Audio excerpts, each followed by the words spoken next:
This video will walk you through how to answer exercise E15-4, which was assigned to you in your homework.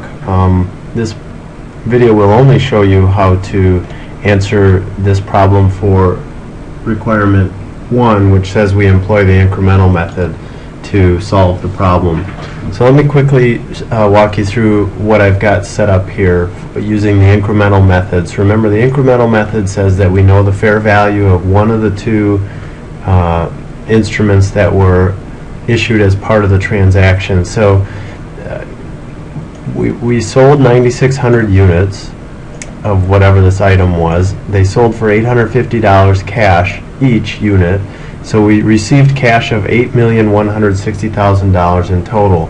Now your gut probably told you this was the value of the transaction. However, there were underwriting fees associated with this transaction in which we offered 400 units to the underwriter at an assumed value of $850 each, because that's what we sold the value to on the open market, and therefore we have an assumed cost of underwriting fees of $340,000 that we must account for as well. So the total value received is actually $8.5 million. Now the problem here is that we have two components. Part of it is for a bond, and the other piece of the transaction is for the units that are sold are issued to stock.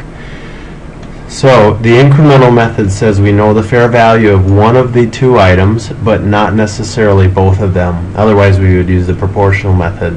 So when we're looking at this problem, we're told that we have a face value of the bond of $500, and this is also the fair market value.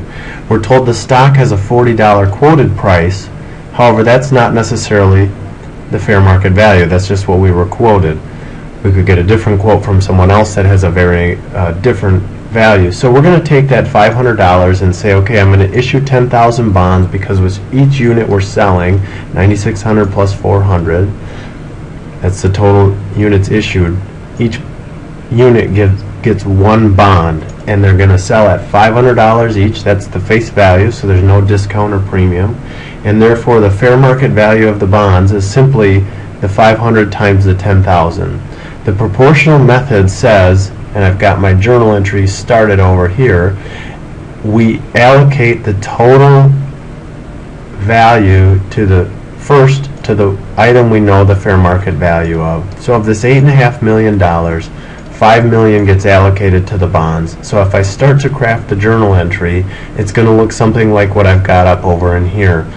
And so my bonds payable are going to be issued for the $5 million. That's how much I'm going to pay back in total. It's just not the units I sold, it's also the other 400 that were given away to the underwriter. I'm going to receive cash, let's just plug this in since we know it, of $8,160,000. I don't know the bond issue costs yet. They're part of this 340, so some of those bond issue costs, actually let's talk through that one real quick. The bond issue costs, we gave away 400 units. Each unit got one bond. Each bond sold for not $850 but $500. So each of these 400 units, got this indicated over here, gets allocated $500 of bond costs. So my bond issue costs are $200,000. That will get amortized over the life of the bond. You can see we're making progress here, and the incremental method says now the remainder of what we received gets, so that's the $8.5 million, gets spread to the other item which we don't have an established fair market value for, which is the stock. So what we do know is there are 10,000 units issued, only 9,600 were sold. Each unit gives the holder 10 shares of stock. So 100,000 shares of common stock are issued.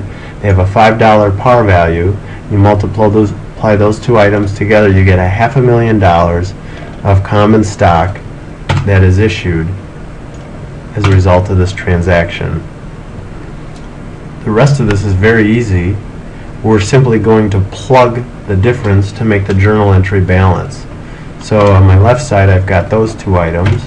On the right side I've got these two items. This is the right answer, $2.86 million gets allocated to the paid-in capital in excess of par, which is going to be some of this, of the underwriting fees, $140,000 of underwriting fees, and the remainder of the total value received. That concludes the journal entry. If you're still confused on this problem, you need to come and see me in my office, and I'd be happy to walk you through in detail some of the items that maybe are causing you confusion.